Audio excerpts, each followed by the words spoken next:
ജോർദാനിൽ Iran നടത്തിയ വെടിവെപ്പിനെ തുടർന്ന് 2 US സൈനികർ കൂടെ കൊല്ലപ്പെട്ടു. ഇതിന് പിന്നാലെ ഇറാനെതിരെയുള്ള പ്രതികാര നടപടികൾ രൂക്ഷമാക്കിയിരിക്കുകയാണ് അമേരിക്ക. ഹോർമൂസ് കടലിടുക്കിലൂടെയുള്ള എണ്ണ ടാങ്കറുകളുടെ ഗതാഗതം നിയന്ത്രിക്കുന്നതിൽ നിന്നും ഇറാനെ പിന്തിരിപ്പിക്കുകയാണ് പ്രധാന ലക്ഷ്യമെന്ന് യുഎസ് സെൻട്രൽ കമാൻഡ്. ജോർദാനിൽ ഇറാൻ നടത്തിയ വെടിവയ്പിനെ തുടർന്ന് 2 യുഎസ് സൈനികർ കൊല്ലപ്പെടുകയും 4 പേർക്ക് പരിക്കേൽക്കുകയും ചെയ്തതിനു പിന്നാലെ ഇറാനെതിരെയുള്ള പ്രതികാര നടപടികൾ രൂക്ഷമാക്കിയിരിക്കുകയാണ് അമേരിക്ക. കൊല്ലപ്പെട്ടവരെ സൈന്യം ഇതുവരെ തിരിച്ചറിഞ്ഞിട്ടില്ലെന്നാണ് വിവരം.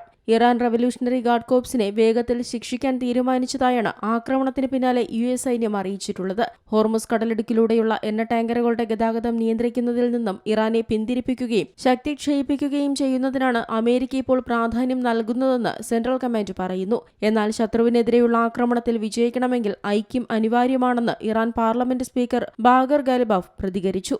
അമേരിക്കൻ ആക്രമണങ്ങളിൽ ഇറാനികൾ ഐക്യത്തോടെ തുടരണമെന്നാണ് അദ്ദേഹം ആഹ്വാനം ചെയ്യുന്നത്. അമേരിക്കയുമായുള്ള താൽക്കാലിക കരാർ പ്രകാരമുള്ള നിബന്ധനകൾ പാലിക്കുന്നതിൽ നിന്നും ഇറാൻ പിന്മാറിയെന്ന റിപ്പോർട്ടുകളും പുറത്തുവരുന്നുണ്ട്.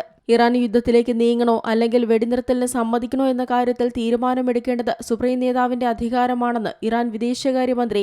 അതേസമയം ജോർദാനെ ലക്ഷ്യമാക്കി ഇറാൻ നടത്തുന്ന ആക്രമണങ്ങൾക്ക് ശക്തമായ ഭാഷയിൽ മറുപടി നൽകുമെന്ന മുന്നറിയിപ്പുമായി ഇസ്രയേൽ രംഗത്തെത്തിയിട്ടുണ്ട്. ഇറാൻ ജോർദാനിൽ നടത്തിയ മിസൈൽ ആക്രമണം ഇസ്രയേലിലേക്ക് വ്യാപിക്കാനുള്ള സാധ്യതയുണ്ടെന്നും സൈന്യം മുന്നറിയിപ്പ് നൽകുന്നു. അതിനിടെ ഒമാൻ തീരപ്രദേശത്തിനടുത്തുള്ള ഹോർമൂസ് കടലിടുക്കിൽ വെച്ച് കപ്പലിന് തീപിടിച്ചതായി ബ്രിട്ടീഷ് സൈന്യം അറിയിച്ചു.